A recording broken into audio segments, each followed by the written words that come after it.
Hai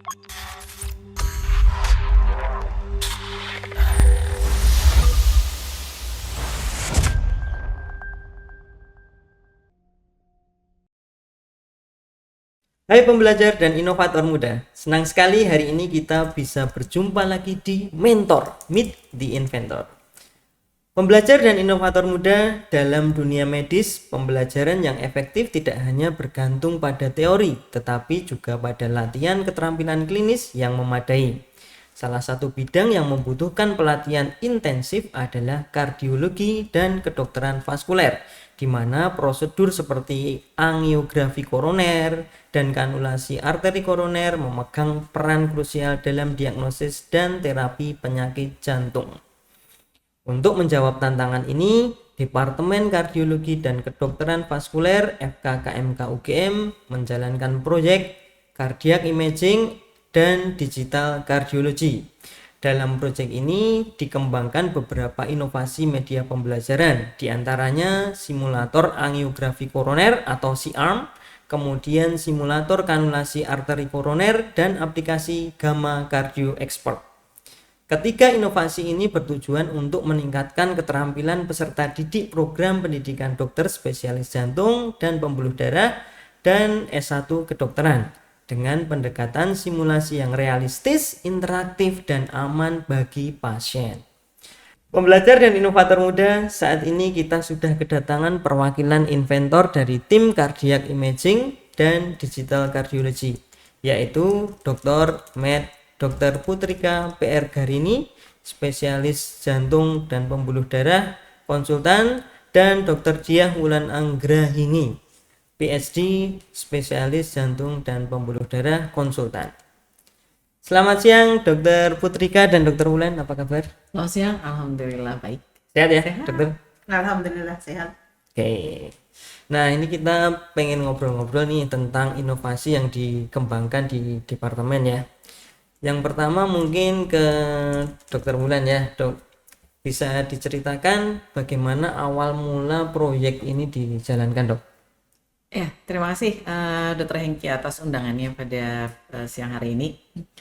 Jadi sebetulnya sih kami berdua ini adalah dua dari sekian peneliti ya yang ada di Cardiology Research Office.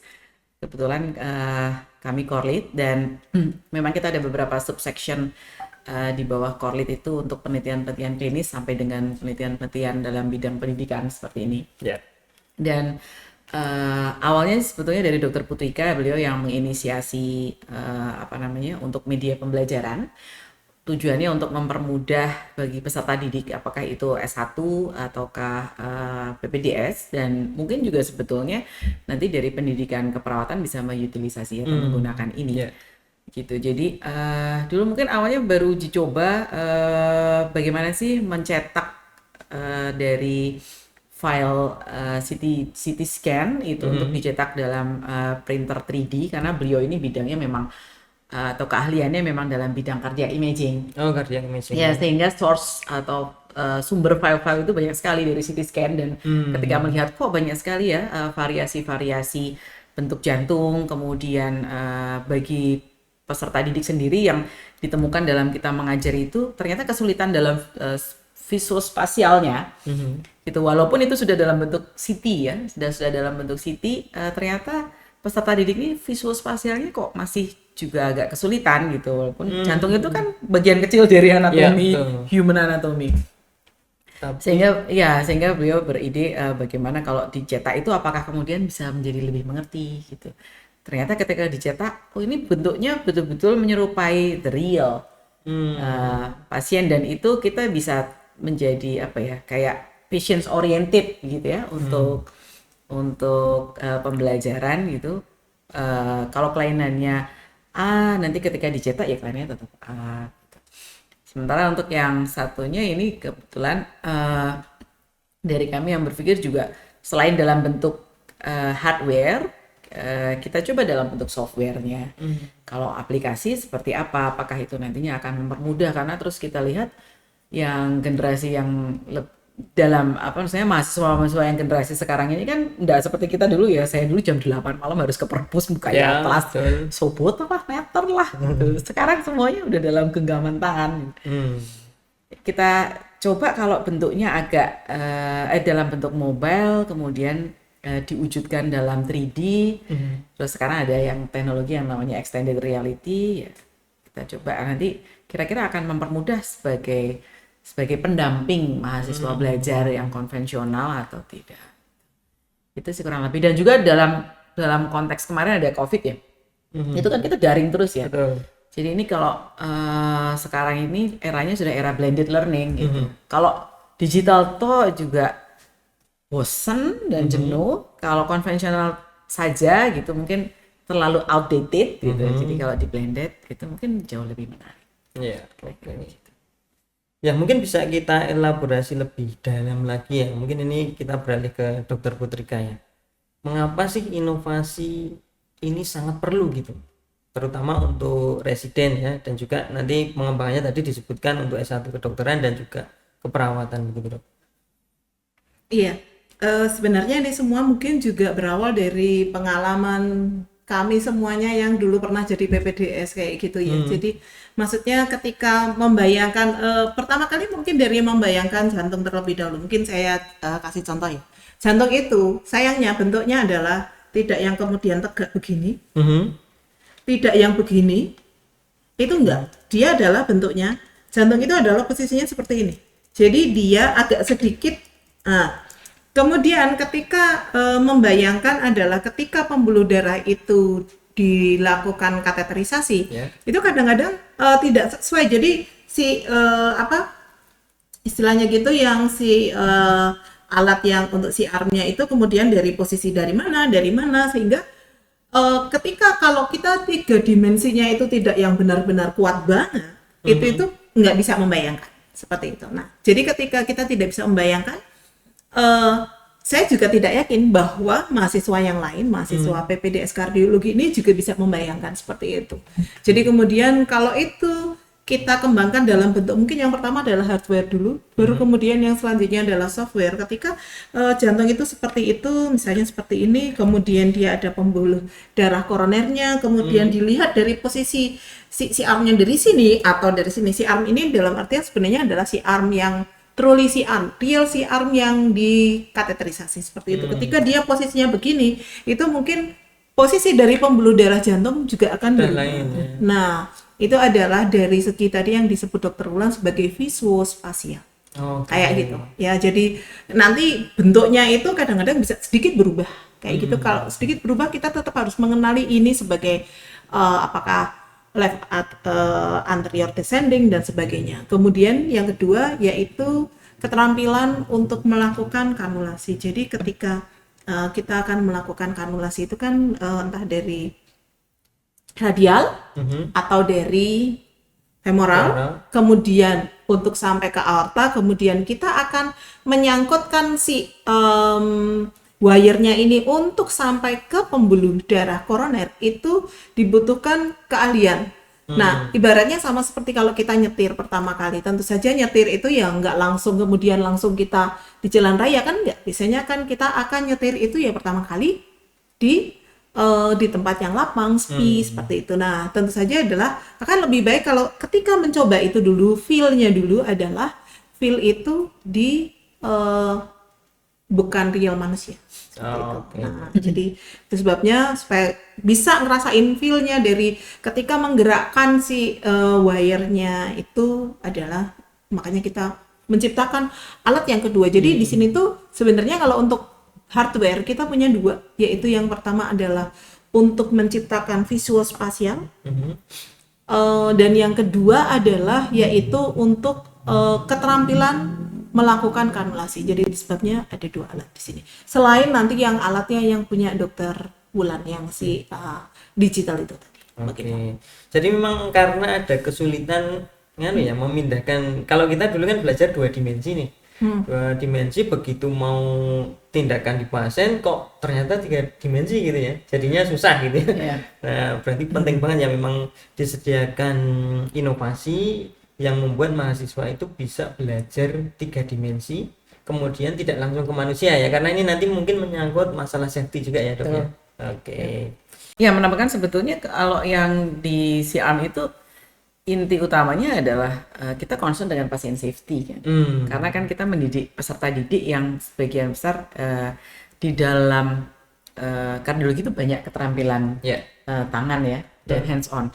Dan hands on kepada pasien ketika kita memang akan ada di situ dalam bentuk supervisi, tetapi untuk pembelajaran awal itu simulator itu kan menjadi satu hal yang sangat krusial, sehingga ini adalah sebuah bentuk simulator sebetulnya, sehingga mereka bisa mencoba dulu dalam bentuk yang non pasien.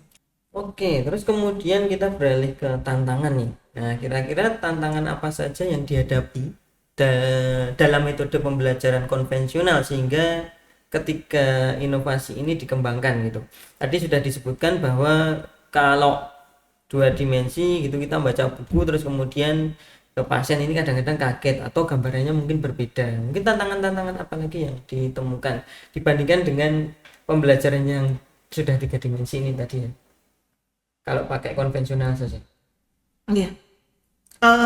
Kalau tantangan pertama jelas adalah 3D printing itu ini kan mulai kita kembangkan tahun 2020, sekitar 2020. 2018 itu sudah mulai, tapi itu waktu itu masih belum terlalu fix. Kemudian sampai dengan 2019, 2020. Nah, itu adalah pada saat itu kita sudah mulai dikenalkan dengan 3D printing. Dari beberapa dosen UGM itu mereka sudah mengembangkan untuk 3D printingnya, sudah ada beberapa baik dari teknik ataupun bahkan UPT ya, UPT yang itu juga memiliki 3D printing, cuma tentu saja mereka semuanya adalah pada saat itu adalah prinsip masih posisi awam, jadi mereka juga masih baru punya alat. Kemudian kita juga harus merekonstruksinya. Nah, merekonstruksi jantung, kalau yang non jantung mungkin dari 3D printingnya akan lebih gampang, jadi sama-sama. Jadi kita butuh data terlebih dahulu. Data ini bisa macam-macam. Salah satunya adalah CT scan. Salah satunya. Nah, CT scan misalnya kita pada tulang seperti itu. Nah, itu tidak akan terlalu sulit karena tulang itu untuk merekonstruksi gambar itu nanti akan lebih gampang. Nah, tapi jantung ini dia itu prinsipnya adalah jantung itu bergerak, kemudian dibikin tidak bergerak. Kemudian pun karena itu adalah jaringan lunak, berbeda misalnya dengan tulang itu adalah jaringan yang keras, jadi gambarnya itu bisa lebih dicitrakan. Nah, kalau yang jantung ini sedikit lebih susah. Waktu itu kita masih harus berjuang sampai dengan ketika membentuk gambarnya pun membentuk menjadi 3D-nya itu memang juga tidak gampang karena dia terlalu berlekuk-lekuk. Kembali lagi kalau seperti tulang itu dia akan lebih mudah karena dia tidak terlalu berlekuk-lekuk. Nah itu, sehingga kemudian yang selanjutnya adalah kita dapatnya adalah dalam bentuk seperti ini. Jadi ini adalah bentuk dia kuat. Jadi dalam artian kalau diginikan, nah itu dia nggak akan patah atau apapun kayak gitu. Sayangnya ini yang bisa dilihat kita hanya bisa membuat dalam bentuk yang apa ya? Bentuknya itu tidak transparan. Padahal mungkin kita membutuhkan transparan. Nah, yang kedua ini baru bisa tahun kita baru bisa membentuk ini adalah tahun 2022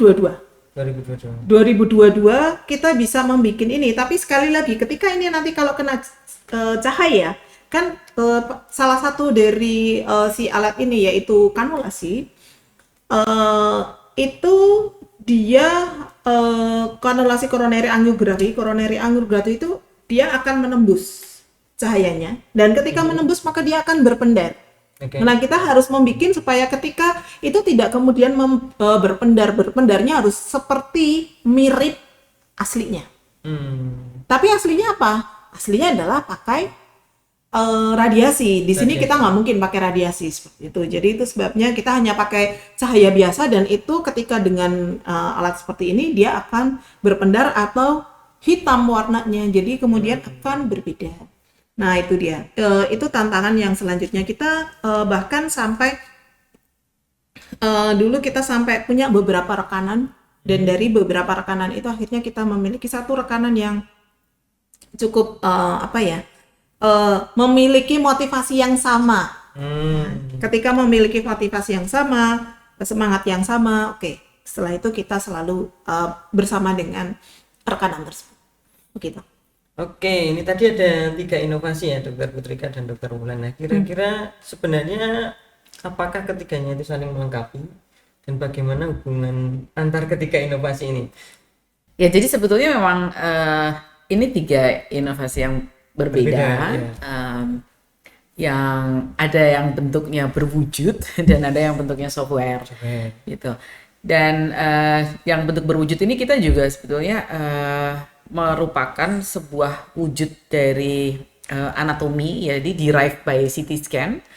Kemudian ada satu lagi yaitu simulator dari sebuah prosedur.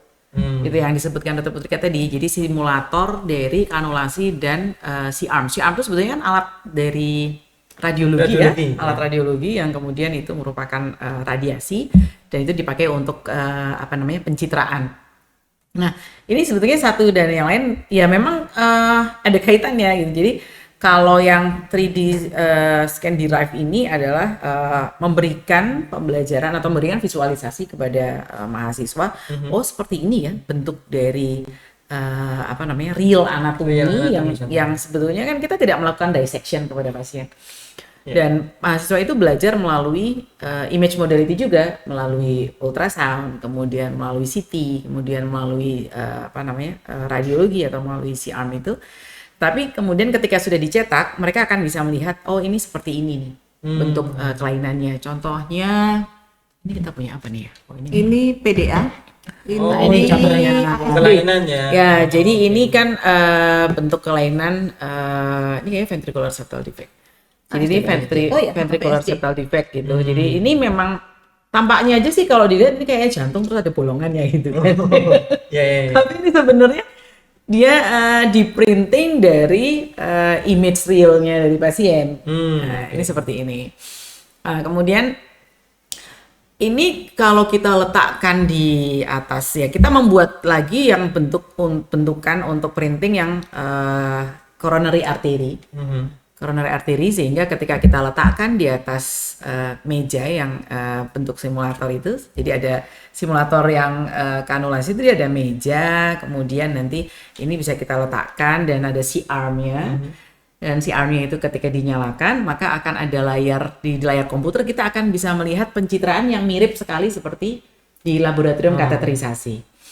Nah itu mahasiswa bisa melakukan simulasi bagaimana melakukan kateterisasi dengan modalitas itu, atau bagaimana memvisualisasi sebetulnya kalau left anterior descending itu kalau dari layar dengan adanya cahaya atau si radiasi itu seperti apa sih? Nah itu bisa visualisasi seperti itu. Nah kemudian sebelum itu sebetulnya kita bisa belajar melalui digitally gitu. Jadi ini kan kalau dibawa ke rumah nggak memungkinkan. Meja simulator saja kita nggak memungkinkan untuk membawa ke sini ya. Besar banget ya. Dan alatnya kan terbatas ya. Dan alatnya terbatas gitu. Sekali printing ini kurang lebih kita kemarin berapa? 3 jutaan ya? Sejauh ini kita harganya masih agak mahal karena proses rekonstruksi, kemudian harus proses pencetaan, terus nanti harus mengikis ini. Itu masih cukup mahal dan nggak mungkin dibawa ke rumah, apalagi si meja simulator kanulasi itu. Jadi kita menjembatani mereka bisa bawa pulang dulu dalam bentuk digital mobile-nya gitu kan. Terutama untuk yang kelainan-kelainan ini. Jadi modul kita di Cardio Expert itu nanti sekalian bisa jawab ya.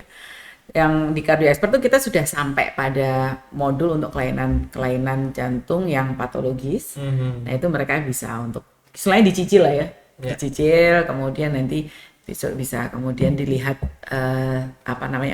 bentuk realnya seperti apa, bisa dipegang gitu. Bisa dicoba, oh ini ternyata bolongannya di sini. Oke, artinya berarti mahasiswa S1, mahasiswa PDS ini bisa belajar mulai dari anatomi yang normal. Betul. Gitu ya, dengan berbagai variasinya, kemudian yang sudah patologi seperti apa, sekaligus simulasi tindakan. Ya, kalau sampai residen kan sampai simulasi tindakan. Ya.